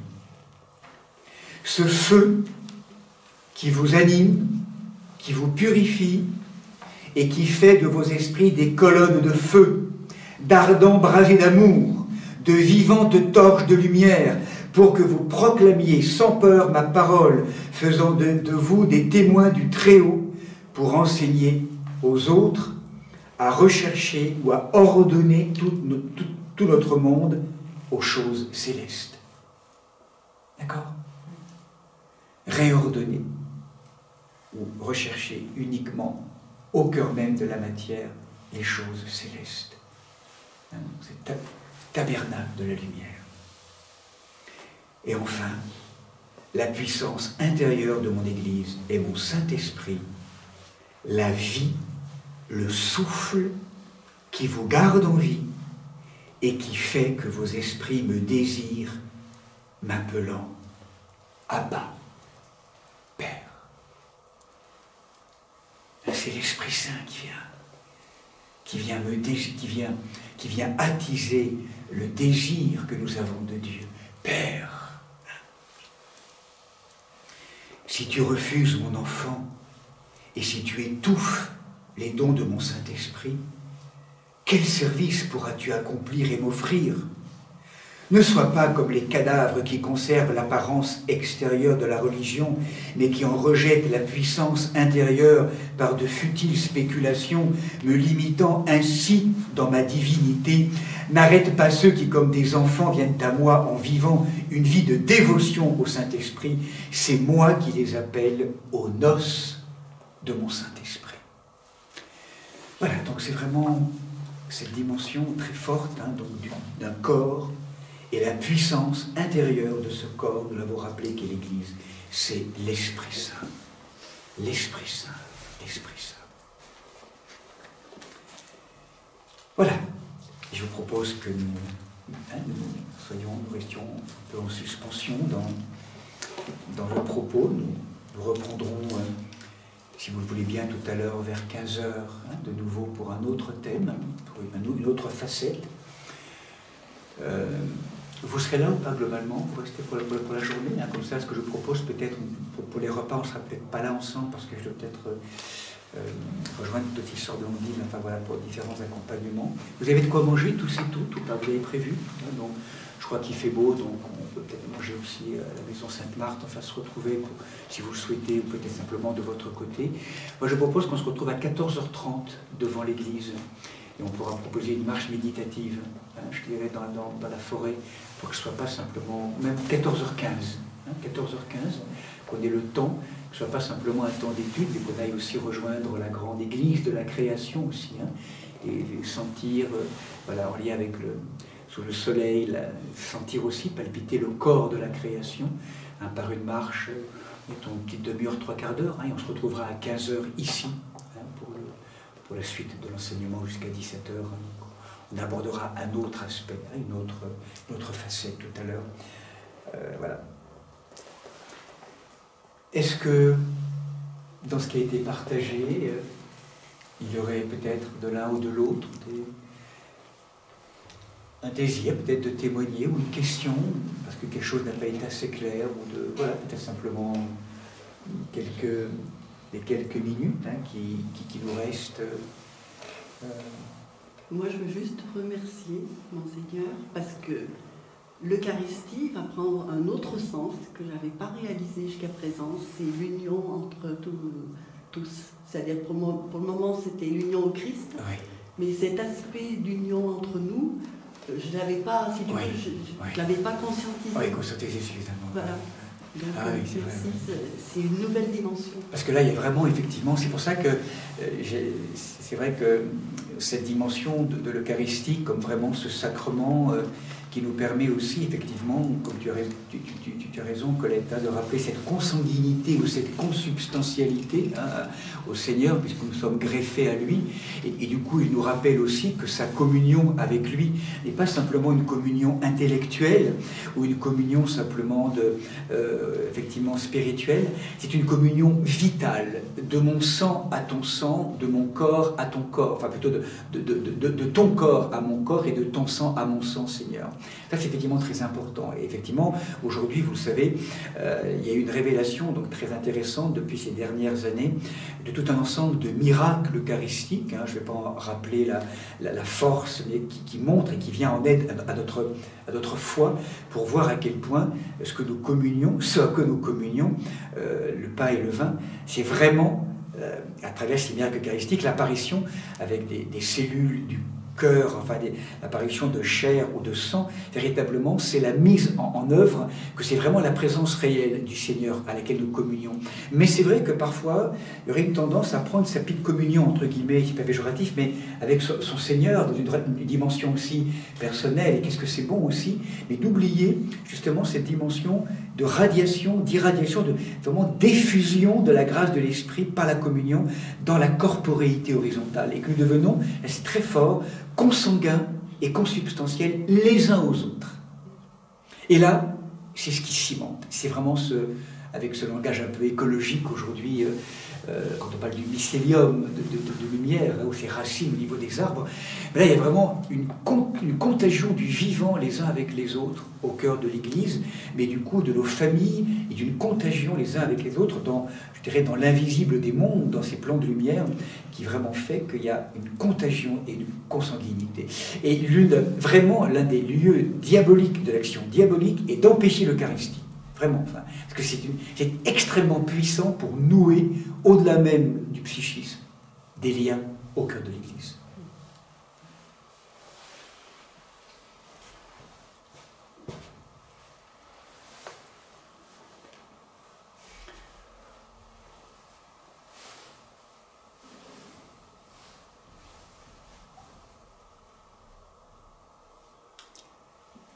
J'aimerais bien confronter mon expérience de chrismé avec d'autres personnes qui ont fait ce mouvement de la chrismation, parce que je vis des choses tellement fortes depuis que j'aimerais savoir si les uns et les autres ont vécu la même chose et si ce sentiment d'être un apôtre, entre guillemets, avec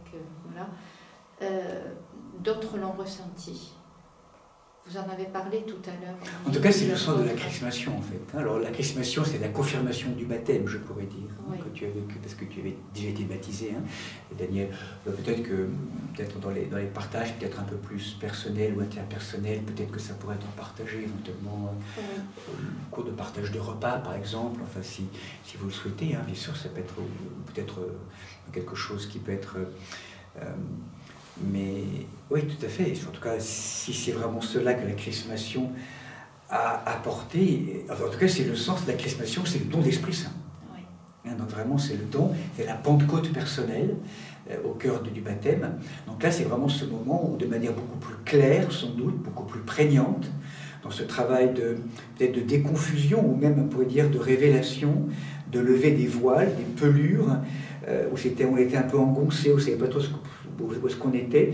Il y a une clarification vocationnelle, et là, on se sent envoyé, parce que le mot que tu dis, c'est le mot apôtre, apostolos. Et la fonction de l'Esprit Saint, c'est vraiment d'envoyer.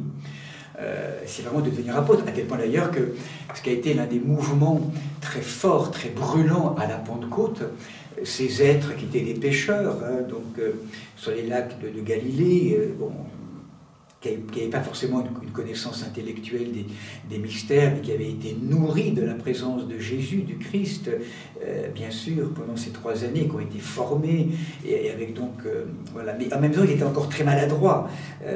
Ces pécheurs, et souvent aux mains calleuses, avec parfois des pensées encore très humaines, qui étaient vraiment... voilà, chacun d'entre nous, avec nous, lors de la Pentecôte, il se passe quelque chose d'absolument inouï. Ils sont habités de feu, du feu de l'Esprit Saint. La puissance intérieure de mon Église et le Saint-Esprit, ça les a embrasés, ils ont été mis en feu dans leur structure. Et là, eh bien, ce qui était absolument bouleversant, c'est que ces êtres comprenaient ou louaient Dieu, en fait, en rejoignant les idiomes de tous ceux qui étaient là, qui ne parlaient pas l'hébreu à l'époque. Ils avaient une connaissance des langues, de toutes les langues, en fait, qui étaient là. Ils répondaient, parce qu'en fait, ils étaient en contact avec la langue une, divine, en fait, hein, qui traversait tous les idiomes de l'époque. Donc, il y a le lien à la langue, donc la connaissance, la langue, ils parlaient la langue de l'autre, du frère et de la sœur, et surtout, le mouvement qu'ils ont, tous, à ce moment-là, ils le décrivent, c'est, ils ne peuvent pas faire autrement que d'aller prêcher la parole. Et celui, parmi les apôtres, qui sans doute a été le plus transformé, en tout cas, celui dont on perçoit dans les Écritures la trace de la plus grande transformation d'un homme très humain et en même temps tellement beau, c'est Pierre. L'apôtre Pierre, en fait, avec son côté un peu très spontané, en même temps faisant des gaffes, enfin bon, toute une humanité très très étonnante, mais Pierre, il est absolument transformé, quoi. Et c'est lui qui va devenir le héros, enfin le représentant de tous les autres apôtres. Alors, bien sûr, d'autres vont... Mais on peut dire qu'ils ont une seule nécessité, être envoyés pour témoigner. Et le témoignage, c'est par la parole, c'est par l'action gratuite, par la langue. le verbe, témoigner, hein, l'écriture, la manière de s'asseoir, d'être en silence, enfin, c'est aussi un témoignage d'une parole silencieuse par le silence. Il y a des êtres qui témoignent, ils s'assoient et puis c'est là, quoi. Enfin, il y a une présence. Témoigner, prêcher, devenir apôtre et témoin de cet amour. Avec nos mains, avec nos cœurs, notre parole. Maintenant, le Seigneur, nous sommes ses instruments de paix et de joie dans tous les moments de notre vie. Donc la chrismation, c'est ça, Daniel. Oui, parce qu'on sent que c'est quelque chose qui... C'est pas quelque chose de réfléchi. Je ne me lève pas le matin en disant tiens, aujourd'hui je vais évangéliser le monde. Habité. Mais c'est quelque chose à l'intérieur. C'est le don d'esprit. Qui pousse à aller vers l'autre et lui dire regarde. C'est le don, voilà. C'est le don d'esprit, ça, vraiment. D'accord. Ça dépasse la dimension psychologique. Ça dépasse l'Esprit Saint. On le décrit comme un vent dont on ne sait pas d'où il vient ni où il va. Enfin, tu vois, donc c'est une dimension spirituelle qui traverse vraiment dans l'évangile de Jean, on dit l'Esprit Saint, c'est vraiment les êtres habités d'Esprit Saint. L'Esprit Saint, c'est ce vent dont on ne sait pas d'où il vient ni où il va.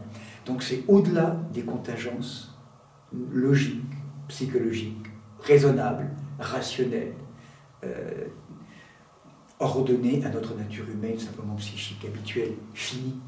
Là, on est vraiment dans de l'infini avec l'Esprit Saint. Quelque chose de radicalement autre, de nouveau.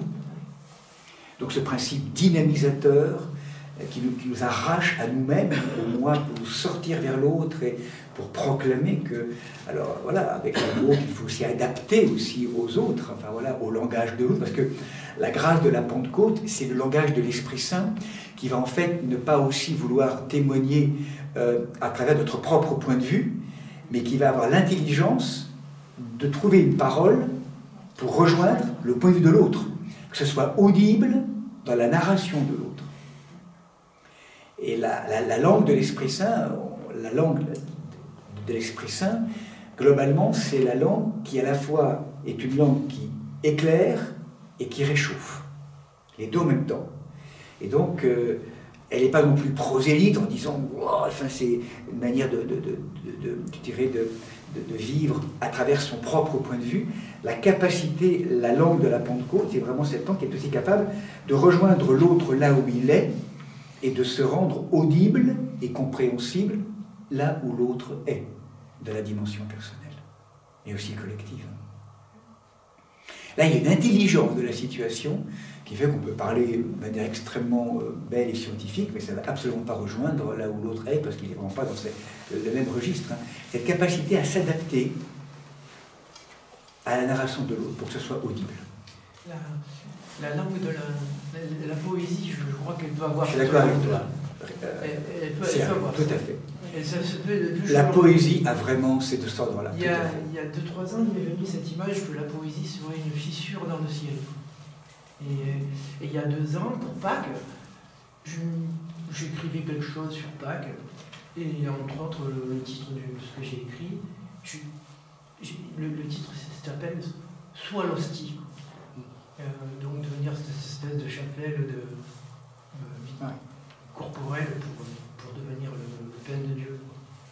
Tu te ramènes toujours à la poésie, c'est très juste, Serge, parce que tu as cette âme poète. Hein, mais c'est vrai que la poésie, je crois, est vraiment ce lieu où, effectivement, qui nous fait toucher l'art des poètes. Hein, c'est cet art qui nous fait toucher, c'est ce langage de l'icône. Hein, donc, comment mettre en mots l'invisible et à travers des tâches. Restituer l'invisible. Voilà, c'est ça. C'est vraiment rendre visible l'invisible à travers souvent un langage antinomique très imagé et qui nous font justement basculer au-delà du mental, hein, qui met en image et qui permettent vraiment... Ouais. C'est le langage aussi antinomique. Hein, tu vois, c'est le langage poétique qu'on retrouve par exemple pour décrire l'au-delà de la présence du Seigneur. Tu vois, cette présence qu'on pourrait souvent aussi rabattre avec nos mots à nous. Tu vois, l'obscur et lumineux silence. Hein, obscur et lumineux silence. Décrire souvent ces expressions... pour décrire la présence que nul nom ne peut nommer, l'ineffable, l'indicible divin. Hein, là, on est dans l'ordre de l'indicible. Hein, comment mettre en mots, et ça c'était difficile justement, ça, hein, de mettre en mots justement ce qui est de l'ordre de l'indicible. Et la poésie est vraiment un langage. Oui, mais il me vient que, parce que j'ai eu quelques soucis de mémoire, mais il me vient que quand je l'ai, c'était la poésie serait une fissure dans le ciel jusqu'à en restituer la parole. Oui, c'est vraiment une fenêtre, tu vois, une fenêtre qui permet l'accès, à un moment donné, à l'au-delà des mots, hein, une espèce de formatage habituel. La musique aussi. Hein? La musique aussi peut Absolument. avoir cette... Toute la dimension de l'art, Oui. l'art sacré, vraiment le poète, l'artiste, le peintre, enfin, l'artiste inspiré vraiment, enfin, je dirais, après on peut être branché dans des sources aussi autres, hein, et c'est ok, mais en tout cas, l'art sacré, cet art sacré ou cet art liturgique est vraiment un art qui nous fait effectivement contacter cette dimension de l'ouverture du cœur, hein, qui nous fait transcender ces plans simplement de rationnels sur lesquels nous sommes, c'est clair. Mais les formes peuvent être aussi diverses que l'humanité, parce que la science peut être aussi vecteur Complètement. de l'esprit. Hein, Complètement, complètement.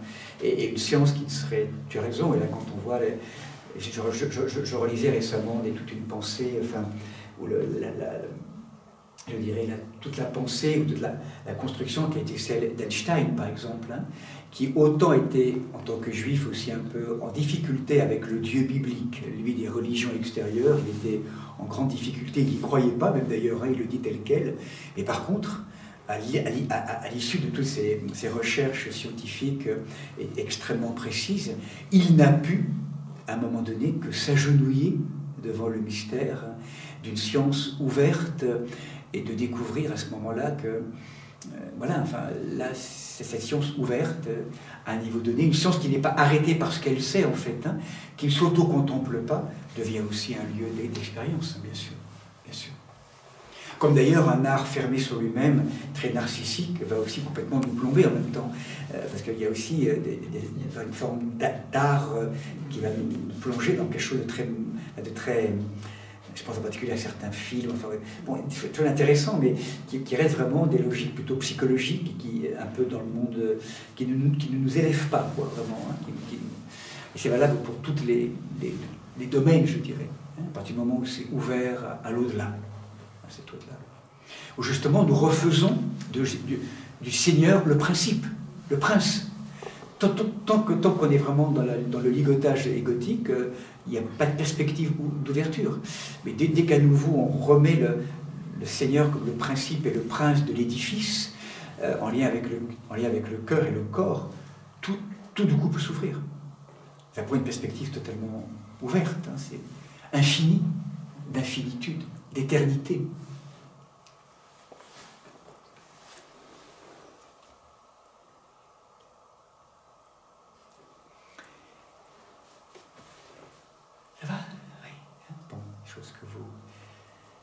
Je vous propose simplement qu'on puisse conclure par un petit temps de quelques minutes, midi et quart, donc on laisse la parole en suspension et nous retrouverons donc d'ici 2 heures, hein, si vous voulez, à 14h15 devant l'église.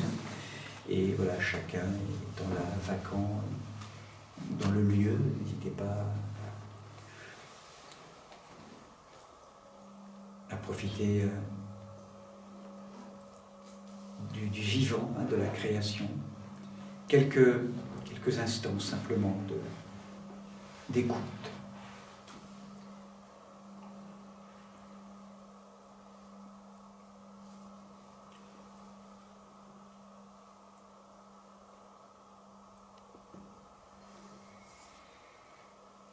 De se rappeler que cette corporéité finalement de l'Église, corps du Christ, est à mettre en résonance bien sûr avec ce grand corps de la création,